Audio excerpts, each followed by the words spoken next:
Bonjour à tous, aujourd'hui nous allons parler de comment faire une action même quand on n'est pas motivé, quand on manque vraiment de motivation, on n'a vraiment pas l'énergie pour faire une chose. Et donc les solutions qui existent, quand on regarde un peu dans les livres et même certaines vidéos, on va parler de discipline ou de motivation. Mais c'est compliqué de se baser uniquement sur la discipline parce que en fait, parfois c'est très dur de pouvoir démontrer de la discipline et la motivation, on l'a pas toujours. Il y a des choses qui nous intéressent moins que d'autres. Il y a des activités qui vont pas du tout nous intéresser, pourtant elles sont importantes pour notre activité, elles sont importantes pour le quotidien, pour notre travail. Donc vraiment, comment est-ce qu'on arrive à faire, comment il faut faire en fait ces actions quand il y a pas de motivation, quand on n'a vraiment pas envie de les faire. Là dans cette vidéo, je vais vous partager donc vraiment mes astuces pour pouvoir faire des actions même quand il n'y a pas de motivation et que la discipline en fait c'est un peu barré par la fenêtre. Donc comment est-ce que j'arrive à mener ces actions, et à la fin de la vidéo je vais vous donner vraiment mes stratégies bonus. La première chose pour pouvoir faire une action quand on a vraiment, donc on a un ensemble d'actions et on se dit on n'a pas la motivation, on n'a pas envie de les faire. La première chose, c'est avant tout d'identifier pourquoi est-ce qu'on ne voudrait pas faire cette action. Qu'est-ce qui fait que du coup on est vraiment réticent? Vraiment, parfois en identifiant la cause de la réticence, ça nous emmène en fait à pouvoir derrière raisonner et nous dire mais en fait c'est peut-être une cause qui tient. Et derrière ça peut nous emmener en fait à poser l'action parce qu'on se rend compte qu'en fait on n'avait pas vraiment de cause justifiable. La deuxième chose, c'est une fois qu'on a identifié la cause, pourquoi est-ce qu'on est réticent et que ça ne nous a pas aidé à passer à l'action, c'est de se dire ok, j'ai une action à faire mais j'ai vraiment pas envie de la faire. Mais en fait il y a un adage qui dit l'appétit vient en mangeant. Et donc ce qu'il faut, c'est découper son action en petits morceaux, en toutes petites actions et faire la toute première. Parce que ce qui va se passer, c'est que parfois on commence une action et en fait on se rend compte que en fait l'enchaînement, on est dans le vif de l'action et on déroule en fait l'ensemble de ces actions, ou bien on déroule 80%. Donc le simple fait de découper la tâche, de découper vraiment cette activité en tout petits bouts et de se dire ok, aujourd'hui, pour cette journée, ma victoire, donc vraiment le résultat de la journée, c'est la toute petite action. Ça va nous amener en fait à passer à l'action de se dire ok, je fais juste cette petite action.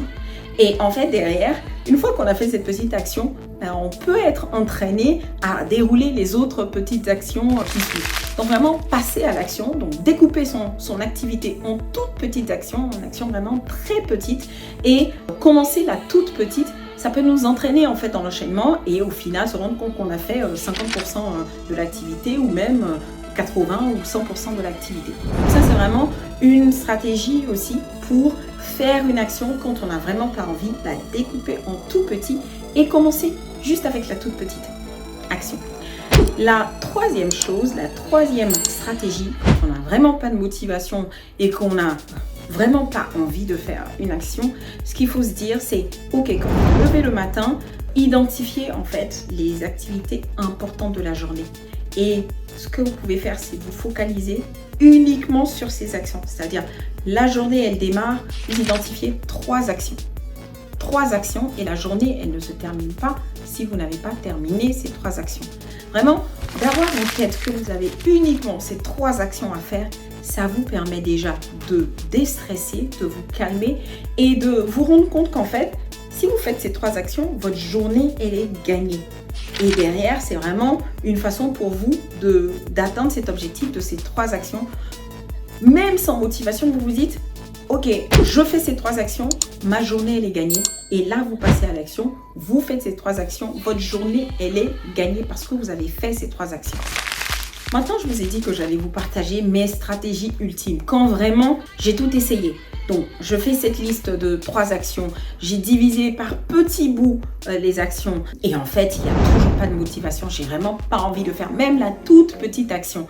Parce que j'imagine, en fait, j'imagine la difficulté. J'ai des causes vraiment, de la réticence de partout. Et bien, en fait, j'ai 2 stratégies ultimes.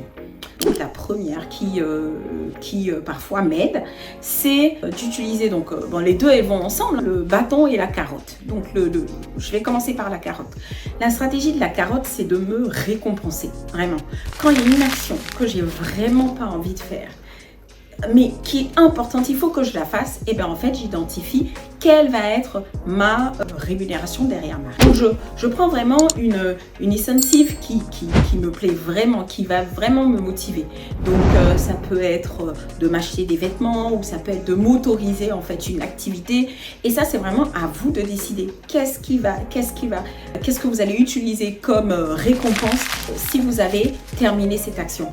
Et cette stratégie de la carotte, elle fonctionne vraiment, parce que si vous avez un réel incentive, si vous avez une récompense qui est très très intéressante, derrière en fait vous allez être motivé pour pouvoir faire cette action et derrière vous récompenser. La deuxième stratégie ultime, ça c'est vraiment quand rien n'a fonctionné, quand la motivation, quand la récompense ne fonctionne pas, et bien en fait ce que je fais, c'est ma stratégie ultime, c'est celle du bâton. Et je l'ai utilisé dernièrement pour travailler sur un livre et terminer le contenu de mon livre. Je n'arrivais vraiment pas à faire les derniers efforts, les dernières stratégies. Je m'étais mis en mode écrire 1000 mots par jour. J'avais vraiment travaillé sur le fond, mais il me manquait quelque chose. Et là, je me suis mis une stratégie ultime qui a été, donc je l'ai appelée la stratégie du bâton.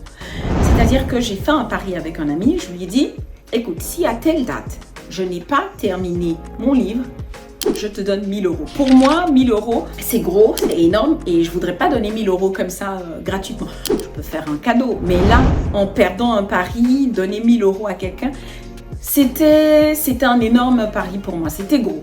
Et donc du coup, écoutez, je me suis mis toute la pression qu'il fallait parce que je ne voulais pas donner ces 1000 euros et j'ai terminé mon livre. Vraiment cette pression psychologique du fait de ne pas vouloir perdre de l'argent m'a poussée à terminer mon activité. Donc voilà, c'est vraiment mes deux stratégies ultimes. C'est vous vous récompenser. Ça, c'est vraiment quand il n'y a pas de motivation, alors vous trouvez une récompense qui vous plaira. Ou bien, en fait, vous utilisez la stratégie du bâton. Stratégie du bâton, en tout cas, il faut trouver vraiment une pression forte pour vous. Qu'est-ce qui est la pression forte pour quelqu'un qui veut perdre du poids? Ça peut être, et qui n'aime pas courir, ça peut être, en fait, si je ne réussis pas à atteindre tel objectif, courir en 30 minutes. Pour certaines personnes, courir 30 minutes, c'est l'horreur. Alors, elles vont faire les autres actions pour éviter de courir. Donc voilà, j'espère que cette vidéo, elle va vous aider, elle vous aide au quotidien. Moi, c'est vraiment un objectif de pouvoir partager ce que j'applique au quotidien, ce que je découvre aussi. Et puis, on s'élève tous ensemble à travers cette chaîne. Moi, je vous dis à la semaine prochaine. Et puis, n'hésitez pas à la partager, à vous abonner si vous ne l'avez déjà pas fait. Et puis, je vous dis à la semaine prochaine et merci encore.